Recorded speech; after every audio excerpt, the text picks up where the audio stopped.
I married the perfect man. Everyone said so. Golden boy, successful, handsome. But on our 5th anniversary, I found a letter he'd hidden, written by his brother. And the first line said, "I'm sorry I let you marry him instead of me." That's when my perfect life started unraveling. Daniel was everything. Class president turned CEO, the son every parent wanted, the husband every woman envied. When he proposed after 2 years of dating, my friends actually cried with joy. "You won the lottery," they said. His younger brother, Marcus, was the opposite. Quiet, a middle school teacher, lived in a small apartment with bookshelves instead of ambition. At family dinners, Daniel would dominate conversations about deals and success, while Marcus sat at the corner, listening, smiling that sad smile I never understood. I barely knew Marcus. He was just there. Background noise in Daniel's spotlight. 5 years into our marriage, Daniel forgot our anniversary. Not like got the date wrong, like completely forgot it existed. When I reminded him at breakfast, he said, "Babe, I have the Singapore merger. We'll celebrate next week." Next week never came. That evening, alone in our mansion, I went to get Daniel's passport from his office safe for an upcoming trip. That's when I found the box. Old letters, rubber-banded together. The handwriting wasn't Daniel's. The first letter was dated 7 years ago, 1 year before Daniel and I met. "Daniel, I need to tell you something. I met someone at the bookstore on 5th. We talked for 3 hours about nothing important, and it felt like everything. Her name is Maya. I think she might be the one. I'm going to ask her out next week. Wish me luck. M." My hands started shaking. Maya. That's my name. I tore through the letters. The story assembled itself like a crime scene. Marcus had met me first. We'd talked about poetry and terrible coffee. He'd planned to ask me out, but he was shy. He wrote Daniel asking for advice. Daniel's response, in his handwriting, "Don't. You'll mess it up. You always do. Forward me her number. Let me handle this." The next letter from Marcus, weeks later, "I can't believe you asked her out. You said you'd help me, not... I don't even know what to say. You knew. You knew." Daniel's reply, "You're my brother. If it's meant to be with her, you'll find someone else. I won't.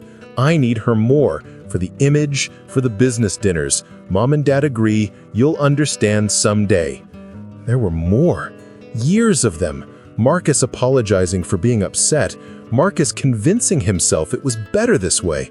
Marcus at our wedding, writing, "She looked happy today. That's all that matters. I'll learn to be happy too." And the last one, dated 6 months ago. "Daniel, I can't keep doing Sunday dinners. Watching you treat her like an accessory while I memorized the way she laughs. I notice when she's tired. Last week she mentioned missing theater and you didn't even look up from your phone. She deserves someone who pays attention. I'm sorry I let you take her. I'm sorry I was too afraid to fight. I'm moving to Portland. Don't tell her why." Daniel came home at midnight. I was sitting in the dark with the letters spread on the table. "What is this?" I whispered. He didn't even flinch, just loosened his tie. "Ancient history." "You stole me? Like a business deal?" "Stole?" He laughed.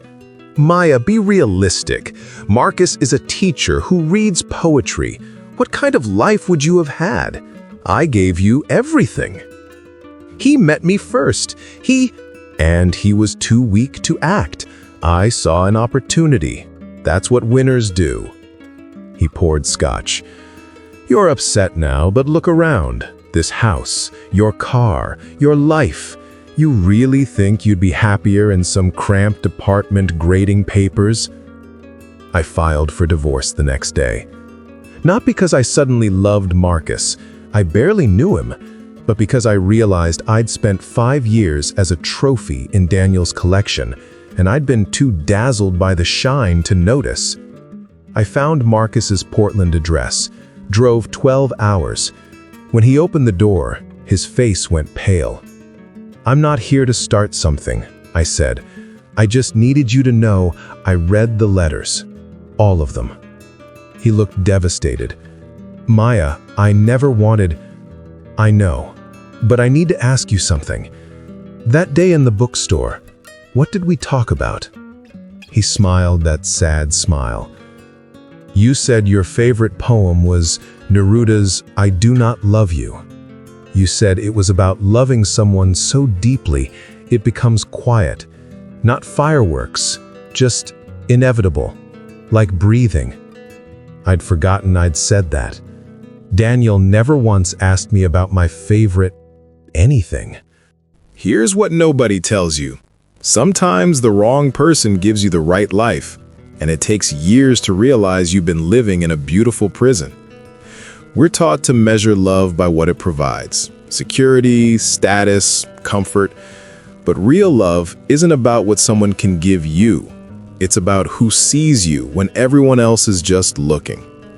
Daniel gave me everything except the one thing that mattered. He never saw me. I was a piece that completed his puzzle. Marcus saw me, really saw me, and loved me enough to let me go because he thought I'd be happier. But here's the truth both brothers got wrong. Love isn't about who provides more or who sacrifices more. It's about choosing someone who knows you're not a prize to be won or a burden to be carried. You're a person to be known. Daniel and I didn't fall into each other's arms. That's not how real life works. We started with coffee, long conversations, slowly rebuilding what Daniel had stolen, not just from me, but from both of us. I'd rather have uncertainty with someone who sees me than certainty with someone who just wants to own me. To everyone settling for someone who gives you everything except themselves, security isn't love. Status isn't love. Being chosen for what you add to someone's life isn't love. Love is being known fully, imperfectly, completely. Don't spend your life as someone's accessory. Find the person who remembers your favorite poem, who notices when you're tired, who sees you even when you're not shining. You're not a trophy, you're a person, and you deserve to be loved like one. Tap like for real love, comment if someone ever truly saw you, subscribe for more soul-tugging tales.